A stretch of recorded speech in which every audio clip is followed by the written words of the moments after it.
ओम। आजीवन स्वस्थ कैसे रहें, इस विषय में आज के दिन हम बात करते हैं। और बहुत से जो रोग सामान्य रूप से लोगों को हो जाते हैं, जैसे चर्म रोग आदि, उनके विषय में हम वो क्यों होते हैं और उनके क्या लक्षण होते हैं, क्या परहेज है और उनकी चिकित्सा कैसे की जाती है इत्यादि, इसके विषय में जानकारी प्राप्त कर रहे हैं। और इस विषय में महर्षि महर्षि पुनर्वसु आत्रेय जी इसकी पूरी जानकारी जो प्रामाणिक है वो दे रहे हैं। और इस विषय में हमने जो कुष्ठ, जिसको चर्म रोग भी कहते हैं, सभी प्रकार के चर्म रोग जो है कुष्ठ के अंतर्गत आ जाते हैं आयुर्वेद में, तो उनके विषय में वो अनेक योग बता रहे हैं, लेप बता रहे हैं, उबटन वगैरह और उद्वर्तन इत्यादि, इस प्रकार से बहुत सारी चीजें जिससे कुष्ठ को नष्ट किया जा सकता है, तो ऐसी बातें बता रहे हैं। तो ऐसे ही जो लेप हैं, उबटन हैं, और उसके साथ ही कुछ ऐसे काढ़े हैं जिनसे कुष्ठी को स्नान कराना चाहिए। तो दो काढ़े बताए गए हैं, एक वासा का और एक त्रिफला का, और दोनों मिला के भी कर सकते हैं। इनके काढ़ों से कुष्ठी को स्नान किया कराया जाना चाहिए, उससे वो हितकर रहता है उसके लिए। इनके चूर्णों से उबटन और लेप आदि भी बनाया जाता है, किया भी जाता है। इसके अलावा कुछ और भी द्रव्य हैं जिनके द्रव्यों के काढ़े से स्नान और पानी पीना, उन द्रव्यों का पानी पीना, ये कुष्ठी के लिए बहुत अच्छा है। वो भी चर्म रोगी हैं, उनके लिए बहुत अच्छा रहता है अगर वो इस प्रकार के जल के काढ़े से स्नान करते हैं और जब प्यास लगती है तो इसी के पानी को पीते हैं, काढ़े के पानी को। तो इसमें जो द्रव्य दिए गए हैं, इसमें बड़ी कटेरी, दूसरा खस, पटोल पत्र, सारिवा, कटुकी, खैर, अमलतास, अर्जुन, रोहिड़ा, लोध, कुटज, धव, नीम, सप्तपर्ण, कनेर, ये सब जो अभी 15 द्रव्य बताए गए हैं, इन 15 द्रव्यों के कुछ योग भी बनाए जा सकते हैं या अलग अलग भी लिए जा सकते हैं। इनके पानी से स्नान और इनका काढ़े से स्नान और इनका जो जल है वो अगर काढ़ा बना के रखा जाए शीतल करके, और फिर उसको पीने के लिए उपयोग लिया जा सकता है।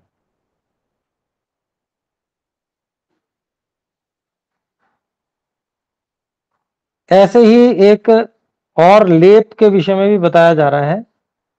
इसमें गंधबाला, कूठ, अगर, नागकेसर, तेजपात, केवटी मोथा, चंदन, खस, ये 8 द्रव्य हैं।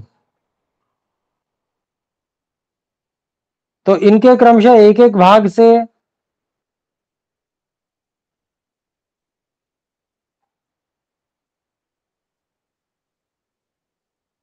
प्रवृद्ध परिमाण में लेकर जो पित्त कफ वाला कुष्ठ है उसमें प्रलेप करना चाहिए, अर्थात लेप।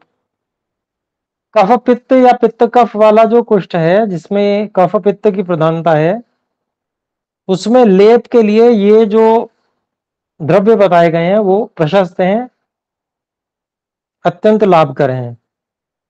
इसके अलावा इसमें जो भाग रखना है वो गंध वाला 1 भाग है, कुष्ठ 2 भाग है, अगर 3 भाग है, नाग केसर 4 भाग है, तेजपात 5 भाग है, केवटी मोथा 6 भाग है, चंदन 7 भाग है और खस 8 भाग है। तो ऐसे 8 द्रव्य में जो अनुपात है वो 1 2 3 4 5 6 7 8 का अनुपात है। इतने अनुपात में लेकर जल में पीसकर लेप करना चाहिए। तो कफ पित्त या पित्त कफ में यह जो लेप है बहुत अधिक लाभदायक रहता है। फिर महर्षि पुनर्वसु आत्रेय जी स्नान और पीने के लिए भी कुछ द्रव्य पित्त कुष्ठ वाले रोगियों के लिए अलग से बता रहे हैं। उसमें है मुलैठी, लोध, पद्माक, पटोलपत्र, नीम की छाल, लाल चंदन। तो ऐसे ये 6 द्रव्य हैं। इनका काढ़ा बना के उसको ठंडा कर लिया जाता है और पित्त कुष्ठ के रोगी के लिए नहाने के लिए और पीने के लिए इसका पानी दिया जाता है। तो ये बहुत सुंदर योग और लाभदायक बताया है पित्त कुष्ठ वाले के लिए। ऐसे ही पित्त कुष्ठ वालों के लिए कुछ आलेपन लेप करने के लिए भी और विशेष है। ये प्रियंगु आदि आलेपन है। पैतृक कुष्ठ में प्रियंगु, रेणुका, इंद्रजौ, अतीस, खस, चंदन, कटुकी 7 द्रव्य हैं। इनको लेकर इनको पानी में पीसकर और फिर इनका लेपन किया जाता है। तो ये पित्त वाला जो कुष्ठ है, पैतृक कुष्ठ, उसके लिए ये लाभदायक रहते हैं।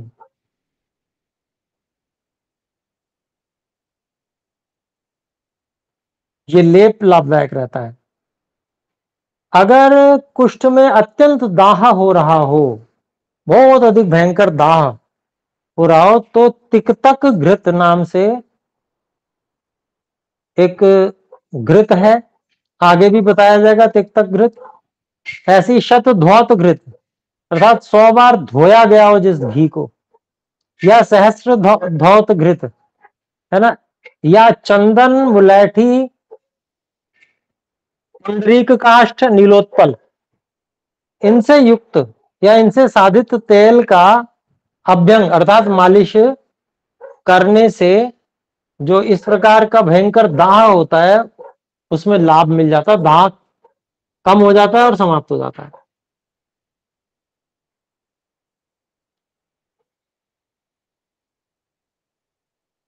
इसके अलावा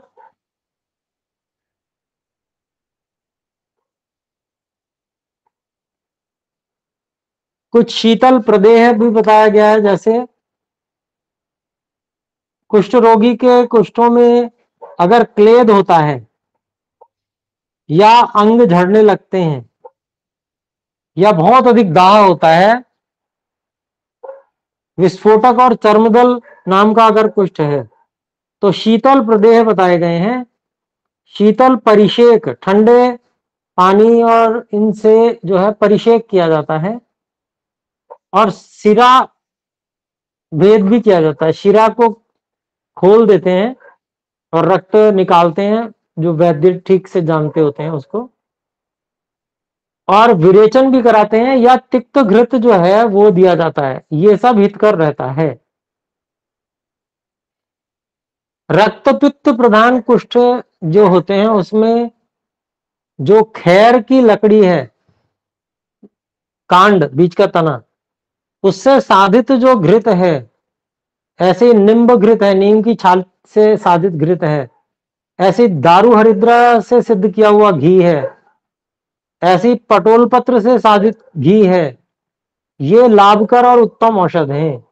रक्तपित्त जो इस प्रकार के कुष्ठ होते हैं, रक्तपित्त प्रधान कुष्ठ, रक्तपित्त में रक्तपित्त होता है अर्थात तो वो पित्त होता है, दिखने में वो रक्त जैसा होता है परंतु वो रक्त नहीं होता, पित्त होता है। तो कभी कभी ऊपरी हिस्सों से ऐसा निकलता है जैसे नाक इत्यादि से या गुदा इत्यादि से भी निकलता है, वो नीचे से भी निकलता है ये रक्तपित्त। तो ऐसी जो रक्तपित्त के साथ वाली जो इस प्रकार का बताया गया है, रक्तपित्त प्रधान कुष्ठ हैं जो, तो ये कुछ घी बताए गए हैं। जैसे खैर की लकड़ी से सिद्ध किया गया हो, या नीम के छाल से सिद्ध किया गया हो, या दारू हरिद्रा से सिद्ध घी हो, या पटोल पत्र से सिद्ध घी हो। ये 4 घी हैं जो उसमें उत्तम काम करते हैं।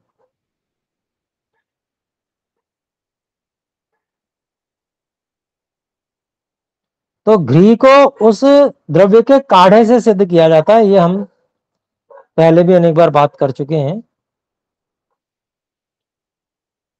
इसके अलावा एक त्रिफला का योग भी बताया गया है।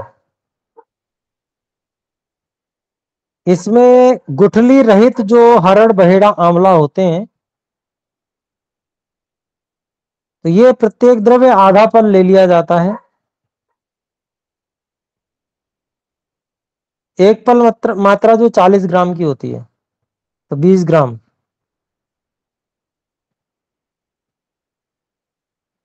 ऐसे ही पटोल पत्र, वो भी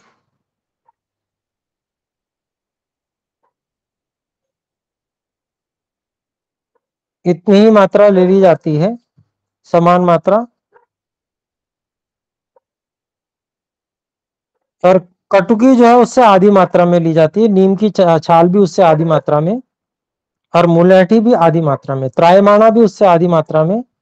मसूर की दाल जो है बराबर मात्रा में ली जाती है।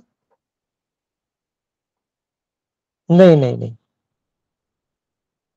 चतुर्गुण मात्रा में, मसूर की दाल 4 गुना मात्रा में। और ये सब जो भी है, इनको लगभग 16 गुना जल लेकर, जितना द्रव्य बना उससे 16 गुना जल लेकर पकाया जाता है। और फिर जब 8वां भाग बाकी बचता है तो उसे छान लेते हैं। ये जो काढ़ा तैयार होता है, इस काढ़े में गौघृत डालकर पकाया जाता है। और जब जल उड़ जाता है, घी घी शेष रहता है, तो घी को छान लिया जाता है। तो ये सिद्ध घृत हो जाता है त्रिफला से। और ये जो कोसा कोसा रहता है, उसी समय में पिलाया जाता है रोगी को। ये योग वात पित्तज कुष्ठ विसर्प प्रबल वातरक्त ज्वर दाह गुल्म विदद्री विभ्रम चक्कर आना और विस्फोटों को नष्ट करने वाला है। तो ये एक त्रिफला योग भी बताया गया है। त्रिफला घृत का योग है ये। ऐसे ही तिक्त षट पलकम घृतम,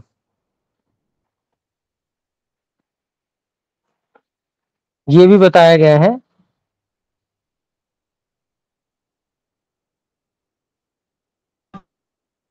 तो इसमें जो है, गाय का ताजा जो घी है उसको लेते हैं और औषधियों का कल्क तैयार करते हैं और उसका काढ़ा बनाते हैं। फिर तो काढ़े के लिए नीम की छाल, पटोल पत्र, दारू हल्दी, दुरालभा, कटुकी, त्रिफला, पित्त पापड़ा, त्रायमाणा, तो ये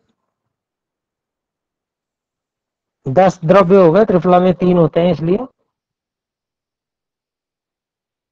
तो इनका काढ़ा बनाकर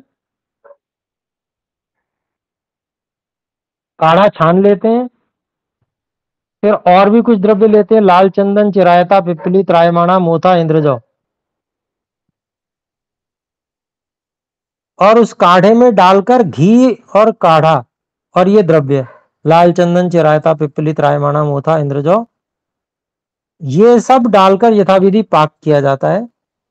ये जो घी बनता है, ये कुष्ठ के रोगी को पिलाया जाता है। ये कुष्ठ, ज्वर, गुल्म, अर्श, ग्रहणी, पांडुरोग, शोथ, पामा, विसर्प, पेडिका, कंडू, उन्माद, गलगंड, गंडमाला, इन सब रोगों को नष्ट करने वाला है। लगभग 14 रोग गिना दिए, 14 रोगों को नष्ट करने वाला ये अकेला घृत।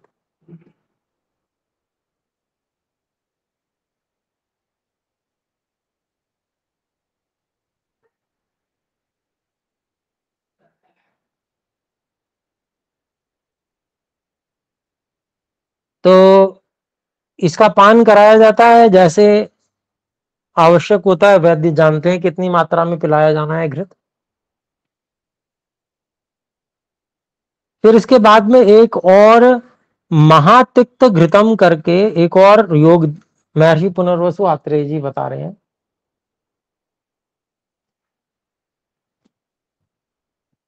इसमें महातिक्त घृत जो है, इसमें औषधियों की चटनी बनाई जाती है। उसमें कौन कौन सी औषधियां हैं? सप्तपर्ण की चाल है, अतीस, अमलतास, कटुकी, पाठा, मोथा, खस, त्रिफला, पटोलपत्र, नीम की छाल, पित्त पापड़ा, धनवायस, धमासा कहते हैं, दुर्लभा भी कहते हैं, लाल चंदन, पिपली, पद्माख, हल्दी, दारू हल्दी, बचा, इंद्रायण की जड़, शतावर, अनंत मूल और श्यामलता, दोनों सारीवाएं ये हो गई। फिर है इंद्रजौ और डूसे की जड़ का छिलका, मुरवा मूल, गिलोय, चिरायता, मुलैठी, त्रायमाणा।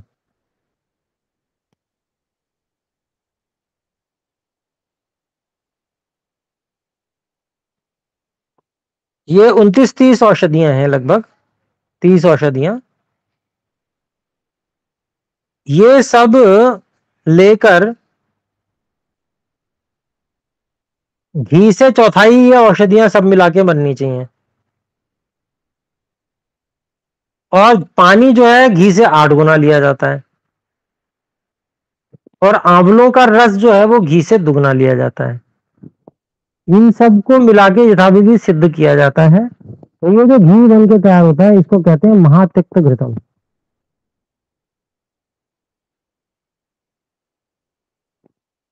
महातिक्त जो घृत है वो बल के अनुसार रोगी को पिलाया जाता है। ये निर्धारण जो है वे वैद्य करते हैं। तो ये पीने से जो रक्त और पित्त जिनमें प्रबल है, ऐसे कुष्ठ के रोगी, रक्तवाही, खूनी बवासीर, विसर्प, अम्ल पित्त, वात रक्त, पांडु रोग, विस्फोटक, पामा, उन्माद, कामला, जर, खुजली, हृदरोग, गुल्म, पीड़िकाएं, रक्त प्रदर, गंडमाला प्रवृत्ति रोग तथा सैकड़ों योगों के प्रयोग से भी न जीते जाने वाले महारोग इससे नष्ट हो जाते हैं। ऐसा महर्षि पुनर्वसु आत्रेय जी बता रहे हैं, इसकी जो है प्रशंसा करते हुए। ये इतना बढ़िया महातिक्तक घृत, ये इसका प्रयोग बताया गया है कुष्ठ के अधिकार में। तो ये इतना बढ़िया योग है।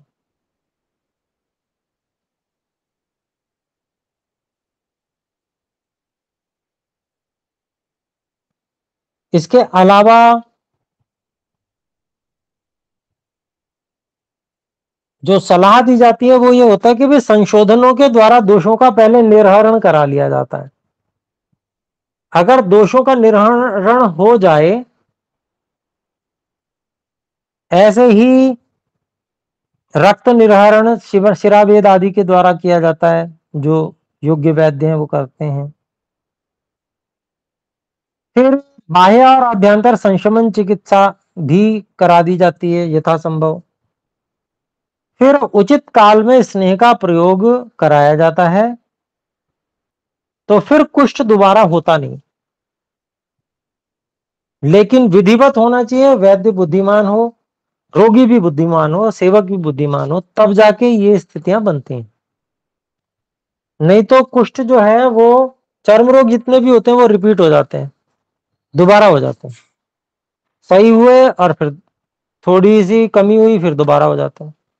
लेकिन यहां पर जो बताया गया कि पहले संशोधन करा लिया, निर्हरण दोषों का हो गया, शिराभेद हो गया, रक्त खराब जो है वो भी निकाल दिया, ऐसे ही बाह्य और आभ्यंतर संशमन चिकित्सा भी करा लेते हैं। फिर उसके बाद में समय देखकर जो काल उचित होता है, उसमें जो बुद्धिमान वैद्य है वो स्नेह का प्रयोग कराते हैं कि कितनी मात्रा में दिया जा सकता है उस हिसाब से।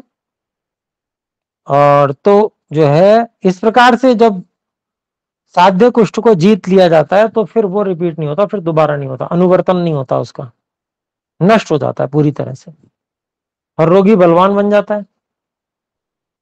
परंतु दोबारा ना होने का अभिप्राय यही है कि जो व्यक्ति सावधान रहेगा, मान लीजिए पहले वाली गलतियां ही वो फिर से करता रहता है, विरुद्ध आहार मान लो फिर भी करता रहता है,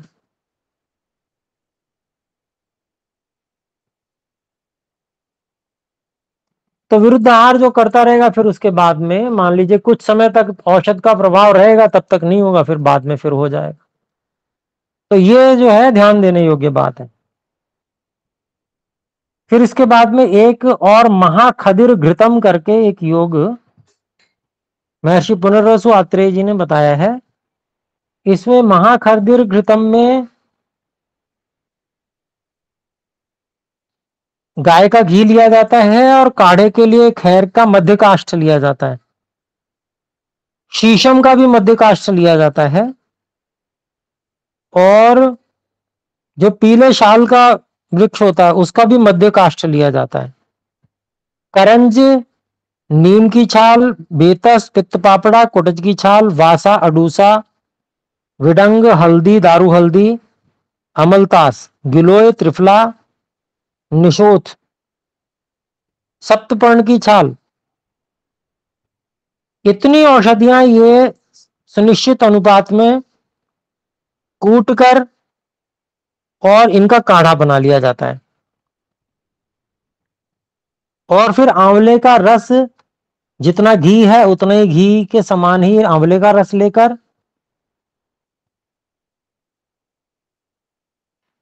और जो कल्क डालने के लिए जो महातिक्तक घृत में कल्क के लिए द्रव्य कहे गए हैं वही द्रव्य यहां पर भी आ जाएंगे। तो इनसे यथाविधि घृतपाक होता है। तो इसमें क्योंकि देखिए महाखदिर घृतम है ये, तो इसमें खैर का मध्य काष्ठ होता है, शीशम का मध्य काष्ठ होता है, पीले शाल का मध्य काष्ठ होता है। ये जो तीन वृक्ष हैं इनके मध्य काष्ठ लिए गए हैं इसमें। ऐसे ही फिर करंज की, नीम की छाल इत्यादि और भी औषधियां हैं, तो उनका काढ़ा बनता है। फिर उससे और जो महातिक्तक घृत के जो कल्क द्रव्य थे वो कल्क द्रव्य लेकर और फिर यथाविधि घृतपाक करके फिर इसको, इस घृत को पान कराया जाता है और अभ्यंग भी कराया जाता है। तो ये जो ये विशेष प्रकार से बनाया गया जो ये घृत है, ये घृत सब कुष्ठों को नष्ट करने वाला है। अर्थात ये महाखदिर घृत जो है उत्कृष्ट कुष्ठ नाशक है। सभी प्रकार के जो साध्य कुष्ठ हैं उन सबको ये नष्ट कर देता है।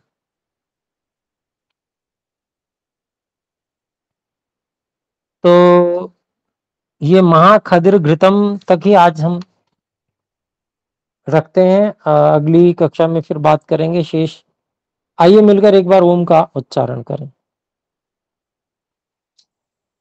ओ